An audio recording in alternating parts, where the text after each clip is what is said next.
میرا گھر، میرے بچے، میری عزت، میں تھوڑی دیر کے بعد پھر میں، اور شام کو پھر دوبارہ میں، میری سنی نہیں گئی، میری مانی نہیں گئی، مجھ سے پوچھا نہیں گیا، میں خدمت گزار، میں فلاں، اس سے نکلیں.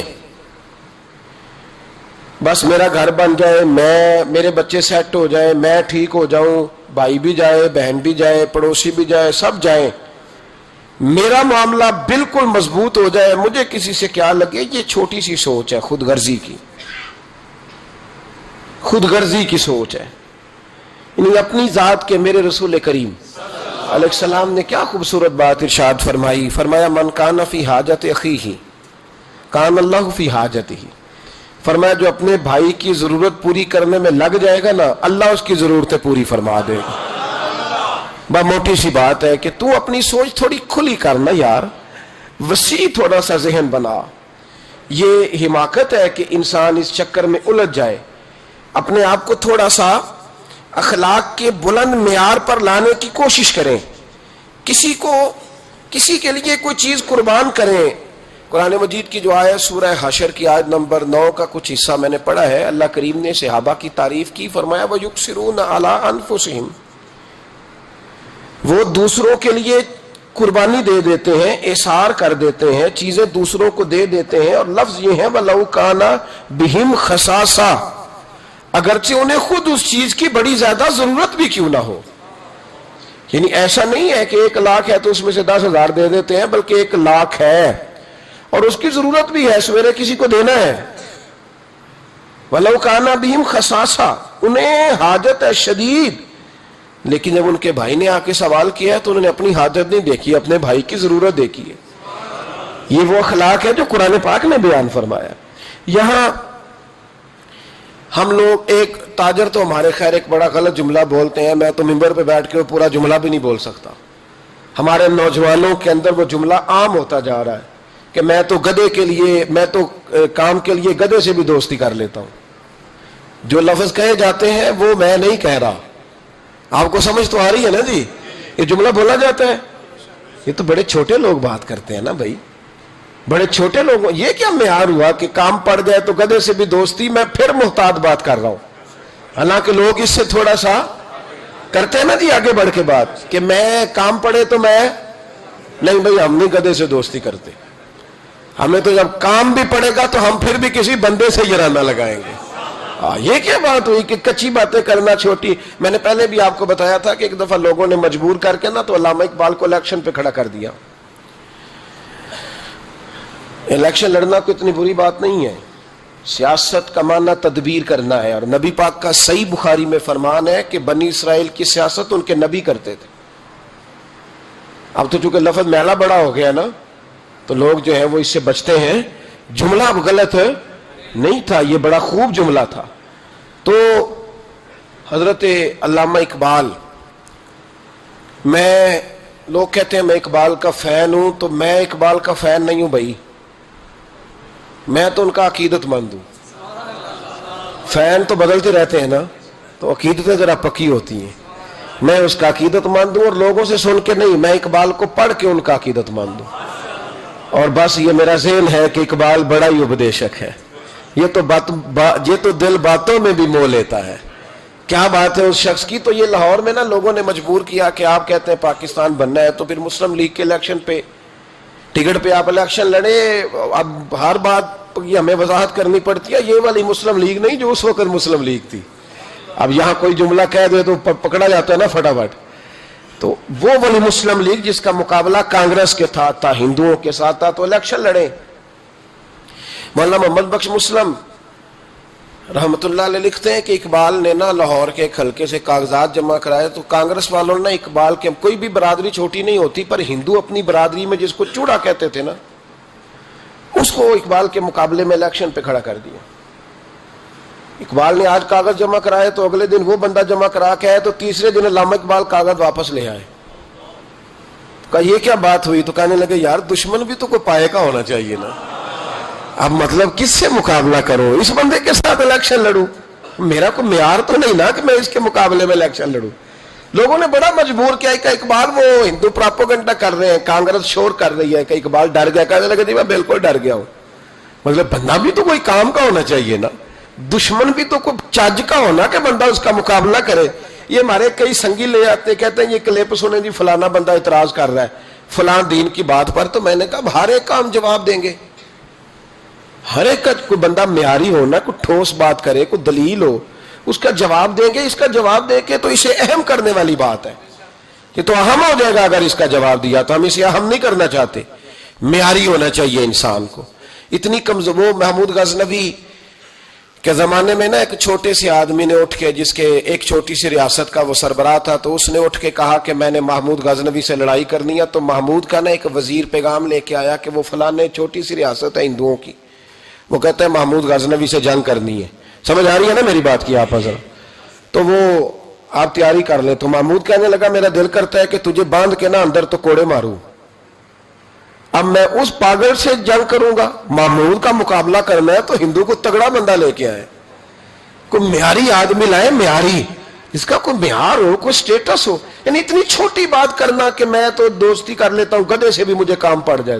گدھے نے گدھا ہی رہنا ہے، گدھے سے جس کو کام پڑے اب اس کو کیا کہا جائے. تو اتنا مطلب کچا. اور یہ بڑے بڑے سیانے تاجروں میں جملہ بولا جاتا ہے اور بچوں کو پڑھایا جاتا ہے کہ کام نکالو اپنا. بھائی ہم نہیں اپنا کام نکالیں گے، معیار قائم رکھیں گے. معیار اصل ہے. آپ کبھی بھی اونچے معیار کی بات کریں، چھوٹی بات کبھی بھی نہ کریں. قربانی جو ہوتی ہے نا، اثار، یہ آدمی کا قد بڑا کرتا ہے. امام غزالی رحمت اللہ علیہ فرماتے ہیں جس بندے کا رونے کا پروگرام بن جاتا ہے نا ساری زندگی اور روتا ہی رہتا ہے. کیونکہ حضور علیہ السلام نے فرمایا کہ اللہ بندے کے گمان کے قریب ہوتا ہے. تو فرمایا جس کا ارادہ بن جائے نا یا اللہ مجھے دے، میں تیری مخلوق میں بانٹوں گا، تو اللہ اسے اتنا دیتا ہے کہ اسے بانٹنے والا بنا دیتا ہے. تھوڑا معیار تو بلند کرے نا سوچ کا تھوڑا معیار. ایک بات آپ سے عرض کرنی ہے. تھوڑی بزرگ کچھ چیزیں سمجھاتے ہیں نا جی، تو کئی دفعہ وہ باتیں سمجھنی پڑتی ہیں. ایک درویش کے پاس کچھ دنیا دار آ گئے، دو بندے آ کے کہنے لگے بابا جی یہ جو آپ درویش لوگ علماء صوفیاء اعتراض کرتے ہیں کہ دنیا دار بڑے غلط ہیں، تو کیا ہمارے اندر کیا غلطی ہے؟ آپ ہمیں حکم کریں. ہم ایک دوسرے سے پیار کرتے ہیں تو آپ ہر وقت تنقید کرتے ہیں کہ دنیا دار ٹھیک نہیں ہوتا، مال کا حریص ٹھیک نہیں ہوتا، لالچی ٹھیک نہیں ہوتا.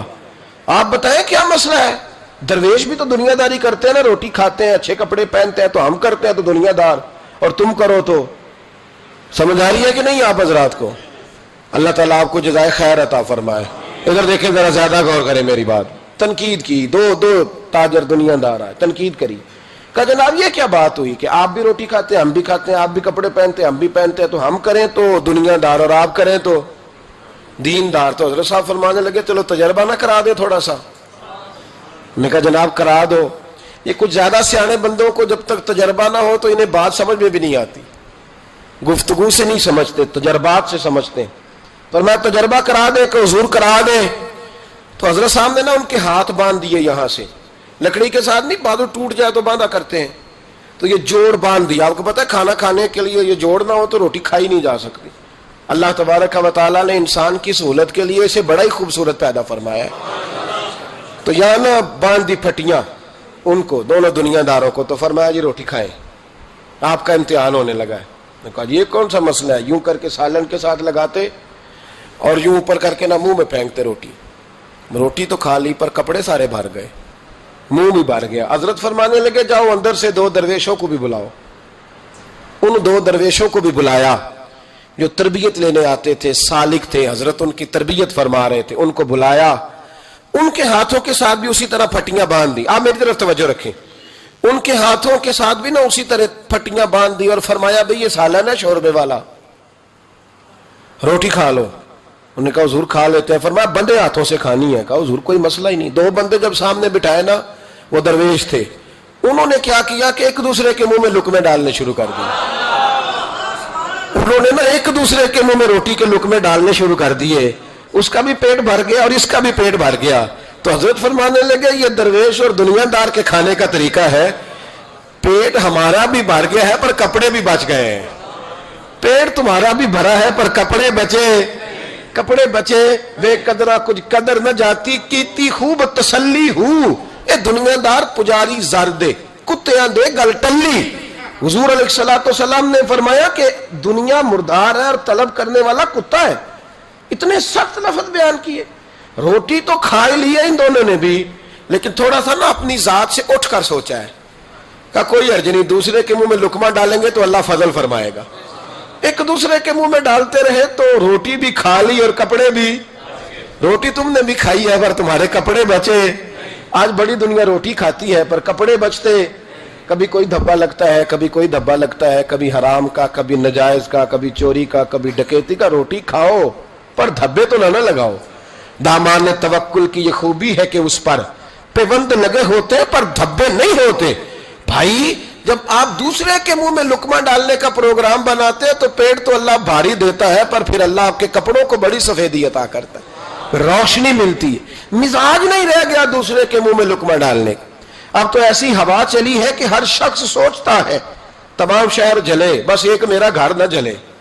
تمام شہر جلے, ادھر والے بھی مر جائیں ادھر والے بھی, اور سویرے سارے شہر پہ میرا ہی قبضہ ہو جائے. تو پھر تو کیا کرے گا؟ تو نے مرنا نہیں, تو نے بھی تو آخر مرنا ہے نا صاحب. یاد رکھیں تھوڑا اثار, تھوڑی قربانی. امام غزالی نے لکھا ہے کہ سیدہ عائشہ صدیقہ رضی اللہ تعالیٰ عنہا سے لوگوں نے کہا کہ اماں جی سمجھ نہیں آئی کہ کائنات کے مالک و مختار کے گھر میں بھی مہینہ مہینہ چولہا نہیں جلتا تھا. حضور کے صحابہ تو ایک اشارے پر سارا مال لے کے پہنچ جاتے تھے اور مہینہ مہینہ چولہا نہیں جلا, کھجور پانی پہ گزارا.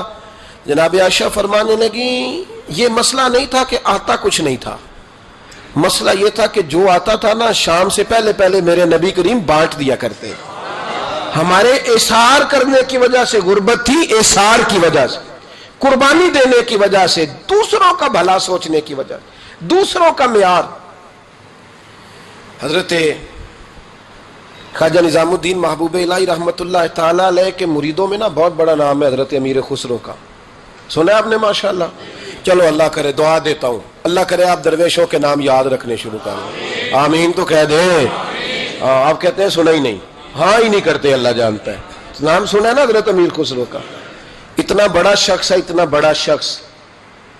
یہ واحد وہ مرید ہے اپنے مرشد کا. حالانکہ خلیفہ نہیں تھے, خلیفہ تو خواجہ نصیر الدین چراغ تھے, لیکن خواجہ نظام الدین فرمایا کرتے تھے میرا دل کرتا ہے کہ مجھے رب اجازت دے تو میں اسے اپنے ساتھ قبر میں بھی دفن کر لوں, قبر بھی اکٹھی ہو.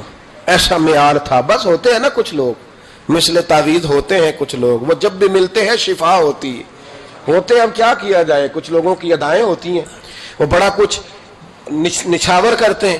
حضرت امیر خسرو رحمت اللہ تعالی علیہ بڑا قرب تھا حضرت کا, بڑا قرب تھا. بادشاہ کے وزیر تھے پر ڈیوٹی پوری کرتے تھے. تو جب لوگ آ کے کہتے نا کہ کوئی کام ہے حضرت صاحب سے تو آپ ذرا سفارش کر دیں, تو فرماتے میری اتنی اوقات ہے,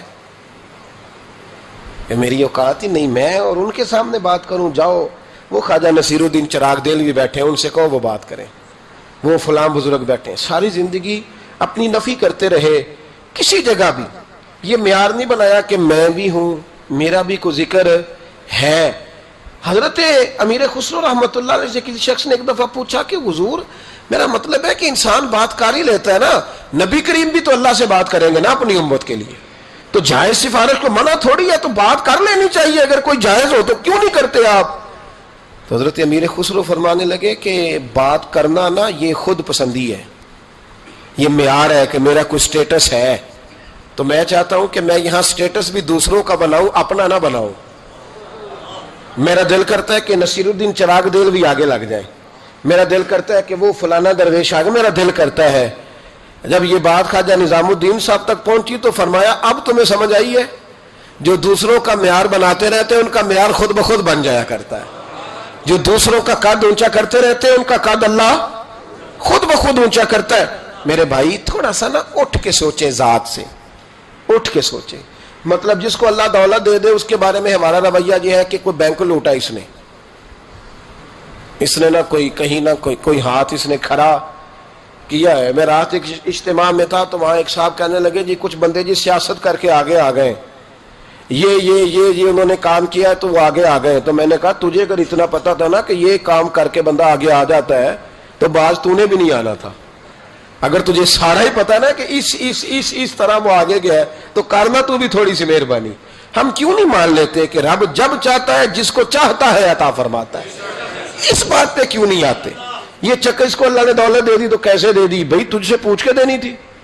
بے نیاز ہے، جس کو چاہے جب چاہے اور جتنی چاہے عطا کرے. اور اگر کوئی غریب رہ جائے اور کہا جائے کہ بھائی کی مدد کرو تو کہتے ہیں نکما ہے جی، شروع سے ہی کرتے ہی کچھ نہیں. میں نے کوئی ٹھیکہ اٹھایا ہوا ہے؟ تو آپ بڑے کامیاب تھے جو آگے نکل گئے. تو تھوڑا سا اپنی ذات سے نکلیں، تھوڑا سا نا اوپر اٹھ کے دیکھیں. میرے اصحاب رحمت اللہ تعالیٰ علیہ فرمایا کرتے تھے جب تمہیں کوئی تکلیف دینا تو اپنے آپ کو اس کی جگہ پہ رکھ کے دیکھو کہ اگر تم وہاں ہوتے تو تم بھی وہی جملہ بولتے. اور جب تم کسی شخص کے ساتھ رویہ اختیار کرو تو جہاں بیٹھے ہو وہاں بیٹھ کے نہ سوچو.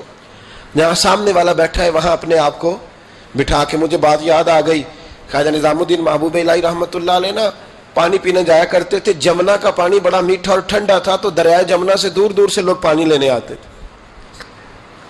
تھوڑی سی آبادی ہوتی ہے نا جب کسی شہر میں تو اپنے محلے کے شہر کے لوگوں کو انسان پہچانتا ہے. بڑی آبادیاں ہو جائیں تو پھر چلو مشکلات ہوتی ہیں، تھوڑی تھوڑی اس وقت آبادی رہتی تھی. فرماتے کہ میں جمنا کے کنارے جب پانی لینے گیا تو میرے محلے کی ایک عورت وہ جمنا کراس کر کے نا پل کے اوپر سے تو دوسری جانب ایک کنواں تھا تو وہاں سے پانی بھر کے لا رہی تھی. تو رستے میں اس نے سلام کی تو میں نے کہا بیٹے کہاں سے آ رہی ہو؟ کہنے لگی وہ کنویں سے پانی لا رہی ہوں. تو میں نے کہا بیٹے زمانہ جمنا کا پانی پیتا ہے اور تم کنویں کا. تو بڑی وفادار تھی اپنے خاوند کی. کہنے لگی حضور چھوٹا سا راز ہے، کسی کو آج تک بتایا تو نہیں، پر آپ تو ہمارے مرشد ہیں نا، آپ تو شیخ ہیں، آپ سے تو دعا لینی ہے، آپ کو بتا دیتی ہوں. حضور یہ جمنا کا پانی نا کھانا زیادہ ہضم کرتا ہے، زیادہ ہضم کرتا ہے. تو کنویں کا پانی نا تھوڑا سا کھارا ہے، روٹی کم ہضم کرتا ہے. میرے خاوند کی نا آمدن ذرا تھوڑی ہے تو میں بجائے شکوہ کرنے کے بچوں کو کنویں کا پانی پلاتی ہوں تاکہ روٹی تھوڑی کھائیں اور ہمارا گزارا ہوتا رہے. حضرت نظام الدین محبوب الہی رحمت اللہ علیہ فرمانے لگے پتر میں کوئی مالدار صوفی نہیں، غریب ہوں، پر وعدہ ہے جب تک زندہ رہوں گا نا تیرے گھر میں ماہانہ خرچہ میں بھیجا کروں گا. عرض کی حضور کیوں؟ فرمانے لگے تو گھر کی چار دیواری پر بیٹھ کر، گھر کی چار دیواری کے اندر بیٹھ کر دکان پر اور کام پر مزدوری کرنے والے اپنے شوہر کے بارے میں اتنی اچھی سوچ رکھتی ہے. یعنی وہ مزدوری کرنے گیا جو تیرا خیال ہے میں بوجھ نہ ڈالوں، جو دیتا ہے اس میں گزارا کروں. فرمایا اگر تو اپنی ذات سے اٹھ کے سوچ سکتی ہے تو پھر تیرا سلوٹ بنتا ہے اور تجھے سلوٹ یہ ملے گا کہ نظام الدین ہر مہینے تیری روٹی کا بندوبست کیا کرے. یہ سلوٹ ہے میری طرف سے. معیار بنائے تھوڑا اٹھ کے. نہ خامد سوچتا ہے بیوی کے لیے، وہ کہتا ہے آپ تو سارا دن گھر میں فارغ بیٹھی ہیں جی. او بھائی تو بھی ذرا فارغ بیٹھ نا، مہربانی کر. 3-4 دفعہ تو بھی لے جا بچے کو واش روم، اس کا پیمپر شیمپر تبدیل کرنا تو بھی 3-4 دفعہ گھر میں. تو بھی ذرا کھڑا ہو اس کے آگے باورچی خانے کی آگ کے تو بنانا نا روٹیاں. اور تجھے چلے پتا اور 4 ہوں بچے تو فرمائش ہو سب کی الگ الگ. ایک نے کھانا ہے انڈا اور دوسرے نے کھانا تو ہے انڈا پر آملیٹ والا کھانا ہے اور تیسرا کوئی اور ضد کر رہا ہے، چوتھا کوئی. کبھی بچوں کی اماں گھر میں کہتی ہے نا کہ یہ جو بڑے والا ہے نا یہ مجھے بڑا تنگ کر رہا ہے، آج وہی کھائے گا جو میں نے پکایا ہے. تو میں چپ کر کے کھاتا رہتا ہوں. آپ بولتے کیوں نہیں؟ میں کہ ماں پترا دا کیس ہے جتنا پتر ہی ہے، تو دینا ہے بنا کے ہوں نہ دے گی تو چٹ کو نو دے گی. تو شور کر لے جتنا کرنا ہے، شور کر لے. تو نے کہنا ہے میں نے نہیں دینا، ہم تنگ کر دینے یہ کر دینے، لیکن یہ بالآخر بات مجھے پتا ہے نا یہ ہونا ہے. اور میرا خیال یہ ہے کہ میرے ساتھ اگر ایسا کریں گے تو میں تو کھانا کھاؤ پاوے مسئلہ. تو تھوڑا سا نا اپنے آپ کو دوسرے والے کی جگہ پہ رکھ کے دیکھیں. اسی طرح سے خاتون کہتی ہے کہ جی آپ تو بس چلے جاتے ہیں، آپ کو پتا یہ کتنی ٹینشن ہے. تو بھائی عورتوں کو اپنی ذات سے اٹھ کر سوچنا چاہیے کہ جو باہر کے مسائل ہیں نا. ایک دکاندار کے پاس ایک دن مجھے 30 منٹ بیٹھنا پڑ گیا، کسی کا انتظار تھا، کسی جگہ تھا. تو 30 منٹ میں نا 3-4 لوگ صرف آئے، 3-4 لوگ. تو میں نے اٹھتے وقت دکاندار کو تھپکی دی. میں نے کہا میاں تیرا ہی حوصلہ ہے، ہر بندہ الگ بات کرتا ہے، الگ داستان سناتا ہے. وہ فلانا اتنے کی دے رہا تھا، فلاں یہ کر رہا تھا. تو میں نے کہا میاں یہ تیرا ہی کام ہے اور جس کا کام اسی کو. تو تھوڑا سا نا اپنی ذات سے تھوڑا اٹھ کے تھوڑا سا نا معیار. ایک سنگی مجھے ایک دن کہنے لگا ماشاءاللہ بڑے سفر کرتے ہیں، بڑی بات ہے. کبھی کبھی ہمیں بھی ساتھ لے جائیں تو پورے 2 دن نہیں 1.5 دن رہا ہمارے ساتھ, پورے 2 دن نہیں, 1.5 دن کے بعد میں نے کہا جانا نہیں, کہتے تہاڈا ہی کام ہے, تو آپ جائیں, آپ کا کام جانے. تو بھائی یہ کوئی آسان کام ہے؟ یہ مطلب ہماری محفلوں میں نا لوگوں کو شوق ہوتا ہے اسٹیج پہ بیٹھنے کا. میرا ذاتی تجربہ ہے کہ سب سے مشکل کام اسٹیج پہ بیٹھنا ہے, سب سے مشکل. آپ کھانس بھی نہیں سکتے طریقے سے, نہیں کھانس سکتے آپ, لوگ آپ کو نوٹ کرتے ہیں کہ صاحب کھانسیں. آپ کیا سمجھتے ہیں جو ساجد حج کے اسٹیج پہ بیٹھا ہے اس کے لیے بڑا ایزی کام ہے؟ اور اب تو اور مشکل ہے, اس لیے کہ پہلے صرف آنکھیں دیکھتی ہیں, 15 کیمرے بھی دیکھتے ہیں. تو اتنا آسان نہ سمجھے, سامنے والے کی جگہ پہ میسج یہ دے رہا ہوں, پیغام یہ دے رہا ہوں, تھوڑا احسار کریں, قربانی دیں. مطلب اپنے آپ کو تھوڑا اٹھ کر سوچیں, اپنی ذات سے تھوڑا اوپر دیکھیں. سامنے والا ایک کام کر رہا ہے, وہ ایک ڈیوٹی کر رہا ہے, وہ ایک بات کر رہا ہے. میں کئی دفعہ نرم گوشہ دیتا ہوں, آپ کو پتا سخت تقریر کرتا ہوں سیاستدانوں کے بارے میں, لیکن نپے تلے جملوں میں. میں کہا کرتا ہوں کہ یار آسان کام تھوڑی ہے, 15 بندے اگر مجھ سے سوال جواب کرنے والے ہو تو میں دیوانہ ہو جاؤں. اور ایک ایم پی اور ایک ایم این اے سے 15 ہزار بندے دوپہر میں بات کرنے والے ہو, تو آپ اس کو آسان کام سمجھتے ہیں؟ تھوڑا سا سامنے والے کی جگہ اپنے آپ کو رکھیں, پھر تھوڑا معیار بنائے زندگی کا. میرے رسول کریم علیہ السلام کے غلاموں کا مزاج یہ تھا کہ وہ دوسروں کے بارے میں سوچتے تھے, ان کے نظریات یہ تھے کہ وہ دوسروں کو آسانی دینا چاہتے تھے. ہمارے ملک میں نا 1947 میں مہاجر آئے تھے ہجرت کر کے انڈیا سے, آج تک ہے نا مہاجر. کہتے ہیں مہاجروں میں رشتہ کیوں غیر مسلم ہوتے ہیں, کیا مسئلہ ہے جی, کیوں نہیں کرنا؟ ابھی تک مہاجر ہیں. اور کئی دفعہ کچھ سیانے لوگ ہوتے ہیں, بزرگ ہوتے ہیں, تو بات کرتے ہیں تو جملہ بولنے کو دل نہیں کرتا, تو کبھی طبیعت زیادہ اکتا جاتی ہے. تو ایک دن ایک صاحب کہنے لگے جی وہ فلاں آدمی جو آپ کے پاس آتے جاتے ہیں تو وہ مہاجر ہے.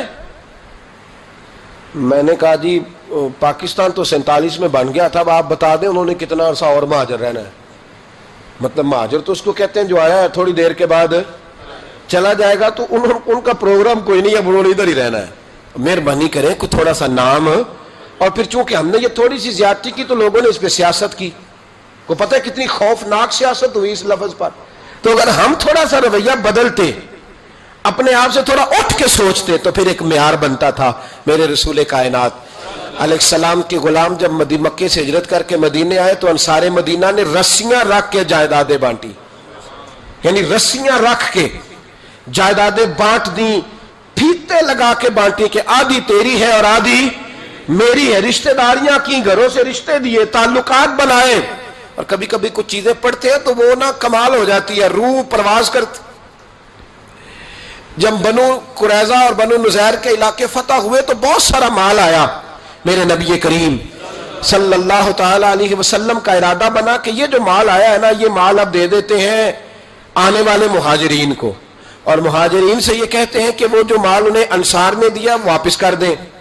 تو حضور علیہ السلام نے نا صرف مہاجرین کو بلایا, انصار کو نہیں. پہلے جب میٹنگ ہوتی تھی سب آتے تھے, فقط مہاجرین کو بلایا, اور بلا کر کے فرمایا میاں جو تمہیں مال دیے تھے نا وہ تم واپس کر دو. اب مال غنیمت میں سے بہت سارا مال آیا, تمہیں وہ دے دیتے ہیں. تو مہاجروں نے کہا حضور پہلے بھی آپ کے کرم سے ملا تھا تو اب بھی آپ کے کرم سے مل رہا ہے, جیسے دل کرتا ہے کر دے, ہمیں کیا اعتراض ہے. یہ بات جب ان کے ساتھ طے کر لی تو آہستہ آہستہ نا بات مدینے میں پھیلی.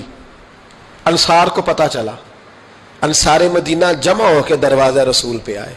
حضرت سعد فرمانے لگے یا رسول اللہ, پڑھیے درود شریف, پھر پڑھیے, تیسری دفعہ بھی کہیے گا صلی اللہ علیہ وسلم. حضرت سعد حاضر ہوئے تو عرض کرنے لگے یا رسول اللہ آج کچھ الگ معاملہ ہو گیا ہے. ساتھ آئے مہاجرین انصار سارے, تو حضرت سعد ان میں سے بولے یا رسول اللہ آج عجیب معاملہ ہوا ہے. حضور نے فرمایا کیا ہوا؟ کہا حضور پہلے جو بھی میٹنگ ہوتی تھی انصار اور مہاجر کٹھے ہوتے تھے, آج آپ نے میٹنگ کی ہے, مشاورت کی اور صرف انصار کو بلایا ہے. تو حضور نے فرمایا بات تم تک پہنچ گئی ہے تو اب بات کرو نا. تو حضرت سعد رو پڑے, عرض کرنے لگے محبوب ہم نے ان کے چہرے دیکھ کے ان کی خدمت نہیں کی تھی, ہم نے تو یہ دیکھا تھا کہ آگے مصطفیٰ کھڑے ہیں اور پیچھے مہاجرین مکہ کھڑے ہیں. تو حضور ہم نے تو آپ کا جلوہ دیکھ کر ان کے ساتھ محبت کی ہے. یا رسول اللہ صلی اللہ علیہ وسلم آپ نے جو فیصلہ کیا سارا آنکھوں پر چھوٹی سی خواہش ہے, اگر قبول ہو فرمایا کہو. عرض کرنے لگے یا رسول اللہ صلی اللہ علیہ وسلم جو مال بنو نذیر اور بنو قریظہ سے آیا ہے نا وہ بھی سارا آپ مہاجروں کو دے دیں, لیکن جو مال ہم نے دیا نا ہمیں واپس نہ دیں, وہ بھی بھائیوں کے پاس رہنے دیں. حضور ہمیں ضرورت نہیں, ہم دے چکے ہیں, ہمارے دوست ہیں, ہمارے بھائی ہیں, ہمارے پڑوسی ہیں. یا رسول اللہ علیہ السلام اب ہمیں اس کی ضرورت ہے.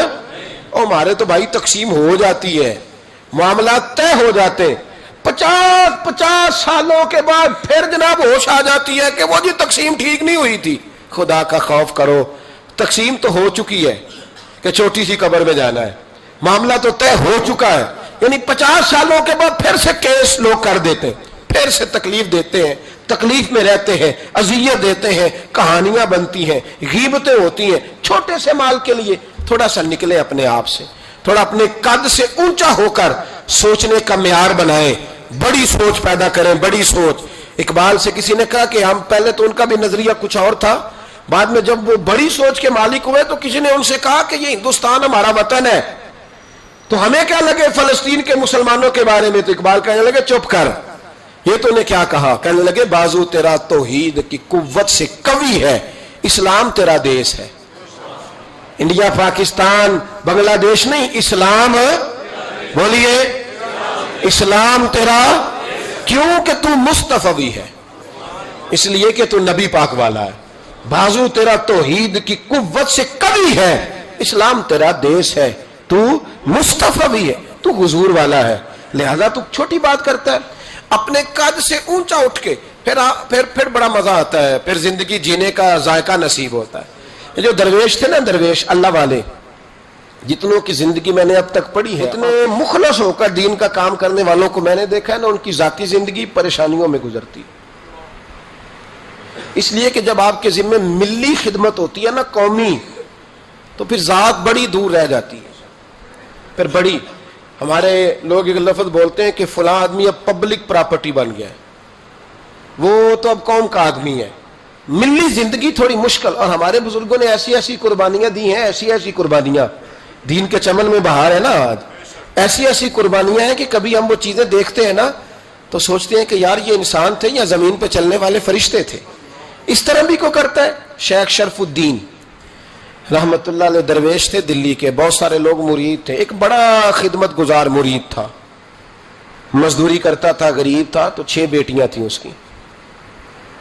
حضرت صاحب کے پاس روز آ کے کہتا حضور بچیوں کے لیے دعا کریں, اللہ کوئی اسباب پیدا کر دے. ایک بچی کی شادی کا خرچہ 1000 دینار ہے اور میں غریب ہوں. حضرت صاحب دعا کر دیتے. خانقاہ شریف کے تھوڑے ہی فاصلے پر, حضرت جہاں بیٹھ کے مریدوں کی تربیت کرتے تھے, اس سے تھوڑا ہی فاصلے پر نا ایک عیسائی رہتا تھا, بڑا مالدار تھا, بڑی سارے اونٹ, گائیں, بھیڑ, بکریاں رکھی ہوئی تھی, اور حضرت شرف الدین رحمت اللہ علیہ کی بڑی مخالفت کرتا تھا. اور یہ جو آپ کا غریب مرید تھا, یہ اس کا پڑوسی تھا. ایک دن بلا کے نا ان کو کہنے لگا کہ تو کدھر جا کے جو ہے وہ ٹکرے مار رہا ہے, وہاں سے کچھ نہیں ملنے والا. وہ تجھے کیا دیں گے جن کی خانقاہ خود چندے پہ چلتی ہے, مدرسہ چندے پہ چلتا ہے, مسجد چندے پہ چلتی ہے, تیری بیٹی کا معاملہ کہاں حل ہوگا. تو اس درویش نے کہا کہ تو میرے پیر کو نہیں جانتا, تو مجھے میرا محبوب نہیں ڈٹھا, تو پتہ نہیں نا, تو اس رستے کا مسافر نہیں, تو نہیں جانتا. ان کا بس چلے نا تو وہ ہر قیمت میں میری بیٹیوں کی شادی کرا دے. اب وہ عیسائی تھا, کہنے لگا اچھا چلو ٹھیک ہے, اگر اتنی بات ہے نا تو جاؤ ان سے جا کے کہہ دو کہ 6 سال کے لیے میرے ساتھ معاہدہ کر لیں, وہ میرے جانوروں کو چارہ ڈال دیا کرے, 6 سال ڈیوٹی کرے, میں 6000 دینار دے دیتا ہوں. وہ میرے ساتھ 6 سال میرے جانوروں کو چارہ ڈالے, رکھتے ہیں نا آپ چارہ ڈالنے کے لیے ایڈوانس پیسے دے کے. اب تو لوگ انہیں بھی غلام ہی بنا لیتے ہیں, بڑی تھوڑی تنخواہ دیتے ہیں, ظلم کرتے ہیں, پورا معاوضہ نہیں دیتے. حضرت شیخ شرف الدین کے بارے میں وہ کہنے لگا جا اپنے پیر سے جا کے کہہ کہ میرے جانوروں کو 6 سال چارہ ڈالے, میں 6000 دے دیتا ہوں, تو جو کہتا ہے ہر قیمت پہ جانے کو تیار ہے. اس نے جب یہ بات کی تو مرید نے ناراض ہو گیا, وہ لڑائی ہو گئی, گریبان پکڑ لیا, جھگڑا ہوا, بات بڑی دور گئی. اس طرح کی بات کرتا میرے حضرت کے بارے میں, تیرے جیسے کئی میں وہاں کام پہ رکھا دوں. جب وہ بڑی بحث ہوئی, بات محلے میں, علاقے میں پھیل گئی, دنیا نے سن لی, تو شیخ شرف الدین تک بھی پہنچ گئی. اس طرح جھگڑا ہوا ہے. لوگ سو گئے عشاء کی نماز کے بعد. حضرت صاحب نے نا سر پہ کپڑا لیا, اس عیسائی کے دروازے پہ دستک دی. وہ باہر آیا, فرمانے لگے لوگ تو سوچ سمجھ کے ملازم رکھتے ہیں، تو نے بھی تو سوچ ہی لیا ہوگا تبھی تو مجھے آفر کی ہے، تو اپنی آفر پہ قائم ہے؟ واقعی مجھے رکھ لے گا اور 6,000 دینار دے دے گا؟ کہنے لگا جا بابا کام کر اپنا۔ فرمایا نہیں، تو نے اتنے لوگوں میں بات کی، اتنی بحث ہوئی، تو قائم ہے؟ کہنے لگا میں تو قائم ہوں پر آپ نے نہیں قائم رہنا۔ فرمایا میں سوچ سمجھ کے آیا ہوں۔ اس نے کہا آپ ڈیوٹی کریں گے، بحثوں کو چارہ ڈالیں گے؟ فرمایا ایک شرط، بس جب اذان ہو جائے نا تو مجھے رب کی نماز پڑھنے کی اجازت دے دینا، باقی صبح و شام جو تو کہے گا۔ اگر اس غریب کی بیٹیاں بیائی جائیں تو مجھے اور کیا چاہیے، اس کی 6 بیٹیوں کا بوجھ ہے اس کے سر پہ، تو مجھے رکھ لے۔ اللہ اکبر۔ وہ کہنے لگا چلے پہ میرے ساتھ خط بندگی کر لیں، آج کل ہم اسٹامپ کرتے ہیں، اس زمانے میں خط بندگی ہوتا تھا، غلامی کا خط، قاضی شہر کے پاس، یعنی اس کا خیال تھا کہ چلو اسٹامپ کی بات کروں گا تو بھاگ جائیں گے۔ فرمایا چل میں تیار ہوں۔ قاضی تک گئے، طے ہو گیا، 6,000 دینار دے دیے۔ حضرت نے مرید کو بلایا، فرمایا پتر یہ لے جا، جا میری بیٹیوں کو روانہ کر دے۔ کہنے لگا حضور یہ کیا کر رہے ہو آپ، کچھ سوچیں۔ فرمایا یار جب تجھے بیٹا بنا لیا تو پھر میری پوتیاں تو لگتی ہیں نا، میرا حق تو بنتا ہے نا، جا کے ڈیوٹی کر، ان کو بیاہ دے۔ بات پھیل گئی، بادشاہ بھی عقیدت مند تھا، وہ 12,000 دینار لے کے پہنچا۔ کیا بتاؤں ان رب کے بندوں کا دل کیسا ہوتا ہے، کیا درد ہوتا ہے، کیا رنگ۔ 12,000 دینار لے کے بادشاہ آیا اور آ کے حضرت کو پیش کیے کہ حضور آپ دیں اس عیسائی کو ڈبل دیں اور جائیں کام کریں۔ آپ فرمانے لگے تو پیسے دے، شرطیں نہ لگا، میرا جہاں دل کرے گا میں خرچ کروں گا، مجھے تو مزہ ہی اب آنے لگا ہے، ابھی تو لطف آ رہا ہے، ابھی تو ذائقہ آیا ہے کچھ کرنے کا، پیسے دینے ہیں تو دے، پابندی نہ لگا، جہاں میرا دل کرے گا میں۔ اس نے کہا حضور ٹھیک ہے رکھ لیں۔ حضرت نے فجر مسجد میں پڑھی، جیب میں 12,000 دینار تھے، اعلان فرمایا بھی کسی اور کی بیٹی بھی بیٹھی ہے تو پیسے میرے پاس ہیں۔ وہ 12,000 دینار بھی بانٹ دیا، اور 12,000 دینار بانٹ کے نہ تو پھر چلے گئے کھیت میں چارہ کاٹنے۔ اس عیسائی کو کسی نے بتلایا کہ ان کے پاس تو 12,000 آیا ہے پر تجھ سے جان نہیں چھڑائی انہوں نے، کہ وعدہ یہ ہوا تھا کہ 6 دیں گے تو جائیں گے، جب تک دیں گے نہیں تیرے گھر میں کام کریں گے۔ وہ نہ چارہ کاٹ رہے تھے، حضرت صاحب تو وہاں پہنچ گیا، دور جا کے کھڑا ہو گیا، کہنے لگا بابا پہلے تو میں نے مسلمانوں کے اخلاق سنے تھے، اب تو میں نے دیکھ بھی لیے، پر یہ بتا جب 12,000 آیا تھا جان کیوں نہیں چھڑائی؟ تو حضرت چارہ کاٹتے کاٹتے رو پڑے، فرمانے لگے تو نہیں نہ جانتا یہ بیٹیاں سانجی ہوتی ہیں، پتہ نہیں نا، میرے رسول پاک نے تو حاتم تائی کی بیٹی کے سر پہ کپڑا رکھ کے کہا تھا بیٹیاں برابر ہوتی ہیں، تو یہ نہیں پتا جب اس کی 6 بیٹیوں کی شادی ہوئی ہے میرے اندر روحانیت کتنی بڑی ہے۔ فرمایا پھر 12,000 آیا ہے تو 2-4 بچیاں پھر گئی ہیں، تو یہ نہیں پتا میں اندر سے راضی کتنا ہوں، میں تیری نوکری کرتا رہوں گا، پتہ نہیں اللہ کتنی بیٹیوں کو بیاہ دے گا۔ اتنا رویا، وہ عیسائی کے پیروں میں بیٹھ گیا، کہنے لگا بابا میں نے تیری مخالفت کی ہے پر تیرے قریب آ کے پتہ چلا ہے کہ تو بہت اونچے اخلاق کا مالک ہے، اور اگر تیرا یہ مقام ہے تو تجھے اخلاق سکھانے والے محمد عربی کی شان کتنی ہوگی، رسول اللہ کا انداز۔ تو اس طرح کر مجھے کلمہ پڑھا، تو مجھے کلمہ پڑھا، کہا بابا پہلے تو میرے جانوروں کو چارہ ڈالتا تھا، اب جتنے لوگ تیری خانقاہ میں آئیں گے نا میں ان کے جوتے سیدھے کیا کروں گا، میں نوکری کروں گا، میں ڈیو۔ اور ہمارے بزرگوں نے نا اونچا اٹھ کے، اونچا دیکھیں نا حضرت عمر فاروق رضی اللہ تعالی عنہ، وجہ کس کا نام ہے؟ اپنے تکبر میں رہنا، اپنی انا کے بت میں بند رہنے کا نام روب اور دبدبا ہے۔ حضرت عمر رات کو گلی سے گزر رہے تو مدینے کے بالکل اینڈ پہ ایک شخص کو دیکھا، اس نے خیمہ لگایا ہے اور اندر کسی عورت کے ہائے ہائے کرنے کی آواز۔ عمر دوڑے گئے، کیا بات ہے؟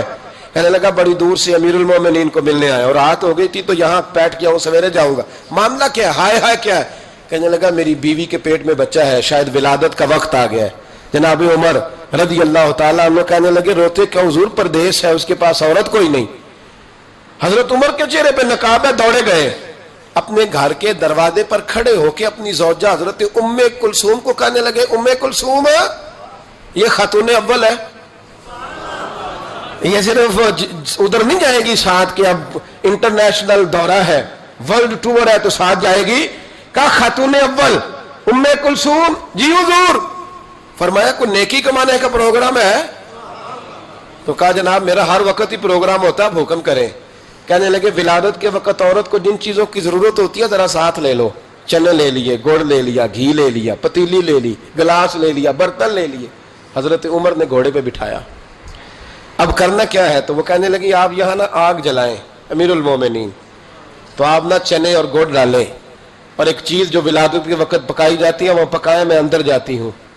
اندر بطور دائی کے طور پر عمر کی زوجہ خاتون اول خدمت کرتی ہیں۔ وہ آدمی کہتا ہے میں نے سمجھا یہ کوئی غلام ہے، عمر نے ڈیوٹی لگائی ہوئی ہے کہ آنے والے رات کے مہمانوں کا خیال رکھیں۔ میں اوئے اوئے کر کے بھی آوازیں دیتا رہا، اوئے یہ پانی دینا، یہ فلاں دینا، جو بے تکلف لے جائے۔ اوئے کا مطلب بے تکلف لے جائے، ادھر آنا بھائی۔ غلام کو جیسے آواز دی جاتی، کہتے حد ہو گئی۔ جب اندر بچے کی ولادت ہوئی نا، بچہ رویا تو جناب ام کلثوم اندر سے بولنے کہنے لگی امیر المومنین مبارک ہو، آپ کے دوست کو اللہ نے بیٹا عطا فرمایا ہے۔ وہ کہتا ہے میرے ہاتھ میں پیالہ پکڑا تھا پانی کا، جب کہا نا امیر المومنین تو دھڑام سے پیالہ زمین پہ گرا۔ میں نے کہا عمر آپ خود ہیں اور یہ معیار؟ میں تو آیا ہوں تو لوگ آپ کے نام سے کانپ رہے تھے۔ جناب عمر فرمانے لگے رب نے جو مجھے روب دیا ہے نا وہ دوسروں کی خدمت کی برکت سے عطا فرمایا۔ یہ میرے اندر کی سچائی ہے۔ اور میرے بھائی تھوڑا سا نا نکلے ذات سے، تھوڑی اپنی سوچیں بڑی کریں، ذرا دوسرے کے بارے میں بھی تھوڑا سا سوچیں، تھوڑا دیکھیں کہ آپ کس کو کس طرح۔ میں تو کچھ چیزیں پڑھتا ہوں نا تو وہ ختم کر دیتی ہیں، سفر ہی ختم کر دیتی ہیں کہ اتنا ہی کافی ہے۔ ابن سعد نے لکھا ہے کہ احد کے میدان میں نا جب حضرت امیر حمزہ شہید ہو گئے، کان کاٹ دیے گئے، آنکھیں نکال دی گئیں، وجود کے ٹکڑے ٹکڑے ہو گئے، تو یہ نبی کریم علیہ السلام کے صرف چچے نہیں تھے، حضور کے گہرے دوست بھی تھے۔ 6 مہینے عمر کا فرق تھا، اکٹھے سارا بچپن مبارک گزرا تھا۔ میرے رسول کریم علیہ السلام کے چچا جب اس طرح شہید کیے گئے نا تو حضرت صفیہ حضرت امیر حمزہ کی سگی بہن دور سے دیکھنے کے لیے دوڑی، تو نبی کریم نے حضرت زبیر سے کہا ان کے بیٹے سے، فرمایا یہ بہن ہے، اس سے دیکھا نہیں جائے گا، یہ نصیبوں والیاں نہیں دیکھ سکتی اپنے بھائیوں کی تکلیف، تو تو جا کے نا اسے روک دے، کسی طریقے سے ماں کو منا۔ حضرت امیر حمزہ کا چہرہ نہ دیکھے، یہ بڑا پیار کرتی ہے بھائی سے، اس کے لیے تھوڑا مشکل ہو جائے گا۔ حضرت زبیر کہتے ہیں میں نے جا کے اماں کو روکا، میں نے کہا حضور فرماتے ہیں کہ حالت ٹھیک نہیں، آپ نہ آئیں، آپ سے دیکھا نہیں جائے گا۔ تو جناب صفیہ نے نا یوں کر کے آنسو پہنچے، کہنے لگی زبیر نبی پاک نے دیکھا ہے چہرہ؟ کہا دیکھا ہے۔ تو فرمانے لگی میں ہوں سگی بہن، پر امیر حمزہ سے میں نہیں اتنا پیار کرتی جتنا محمد مصطفیٰ کرتے، انہوں نے دیکھ لیا نا تو بہن بھی دیکھ لے گی۔ جناب صفیہ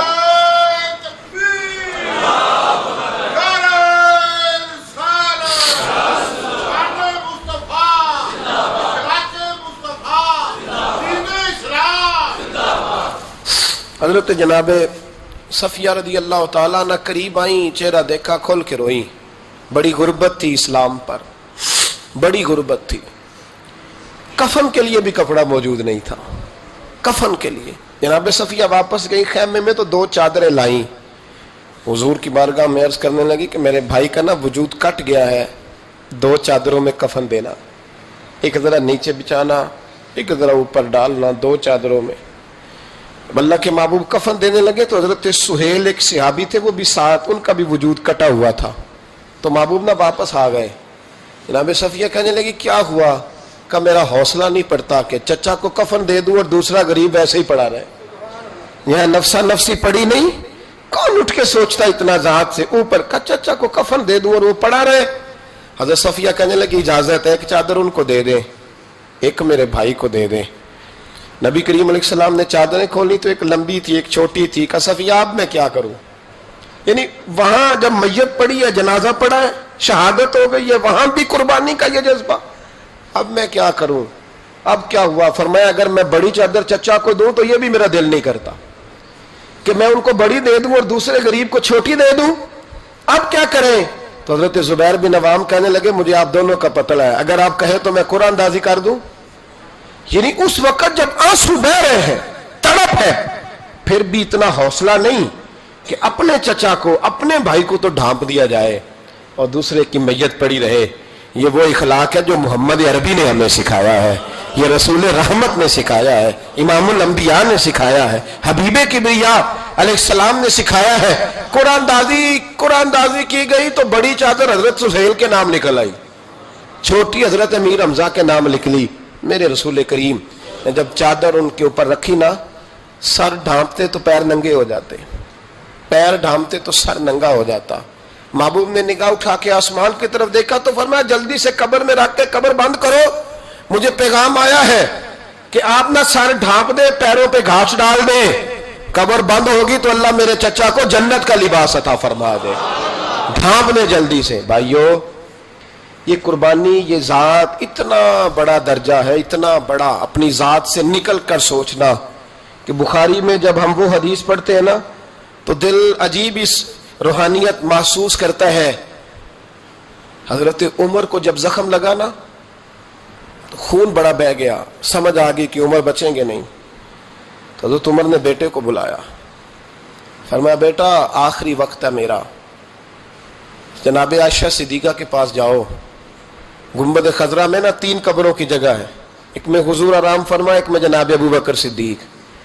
بیٹا زیادہ زور نہ دینا, اس لیے کہ جناب عائشہ نے وہ جگہ اپنے لیے رکھی ہوئی ہے, ان کا حجرہ ہے, وہ مالکہ ہے. ہلکا سا کہنا, ہلکا سا, پتر رو کے نہ کہنا کہیں وہ مجبور نہ ہو جائے, ہلکا سا کہنا. عمر کا دل کرتا ہے میں نے وفا کی ہے مصطفیٰ کے ساتھ, نوکری کی ہے, اگر مجھے جگہ مل جائے نا تو میں وہاں سو جاؤں. دل کرتا ہے کہہ دینا, لیکن اماں جی مان جائیں تو ٹھیک ہے, ورنہ مجھے جنت البقیع میں دفن کرنا. حضرت عبداللہ ابن عمر کہتے ہیں بڑی تکلیف میں تھا, پر اماں جی کے پاس جا کے رویا نہیں, ہمت کے ساتھ بات کی. میں نے کہا اماں جی, ابا جی